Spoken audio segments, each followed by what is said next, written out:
What's up everyone, Jeff with PolarPro, and today I'm going to show you my 5 favorite camera settings for cinematic video with the DJI Osmo Pocket in under 5 minutes.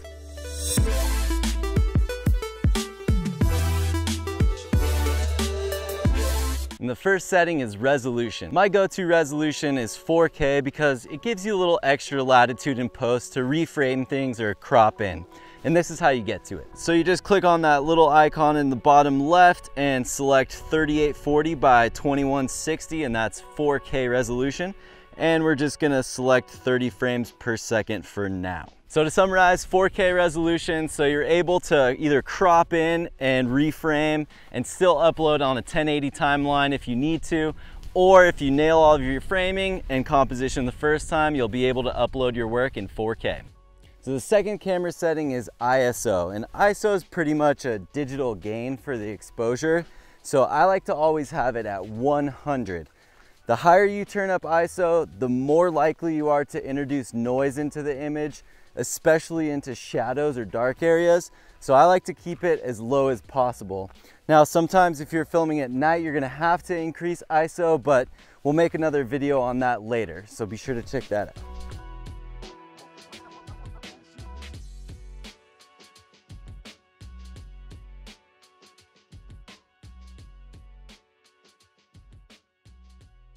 My third camera setting is frame rate. So if I'm shooting something that I know I'm gonna slow down in post and shoot for slow-mo, I'm gonna shoot at 60 frames per second.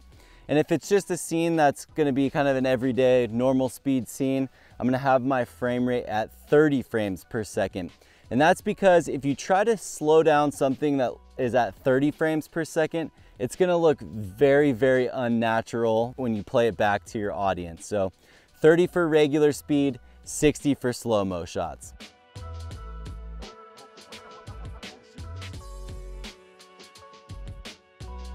So our fourth setting is white, oh man, it's getting bright out here. It's white balance. So white balance is basically gonna dictate how warm or cool your image is. And if you let the computer inside of the Osmo determine it, it can actually swing mid-frame, and that doesn't look very cinematic. So since you're the director, you're the cinematographer, you want to be in control, you want to kick that over to a manual white balance. And my starting point is pretty much 5500 for daylight. That's like a good setting for out here, but you can kind of pick it for your personal preference. If you want it a little bit warmer, you can increase the color temperature, or if you want it cooler, you can lower it. And I'll show you what that looks like right here.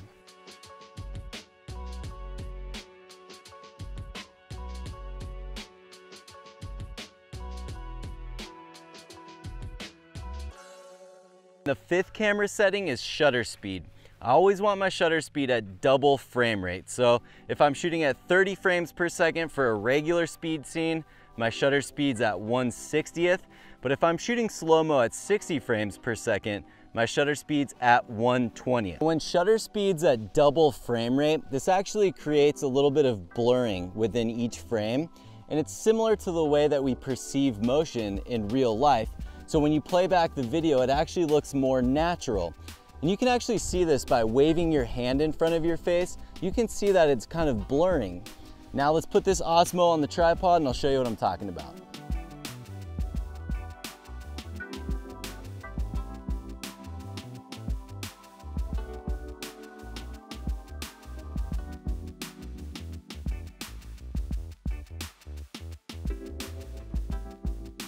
Here it is at 1/60th. You can see here that it's mimicking motion pretty similarly to the way that we perceive it in real life. Now at 1/1600th, things just start to look a little jittery and really unnatural.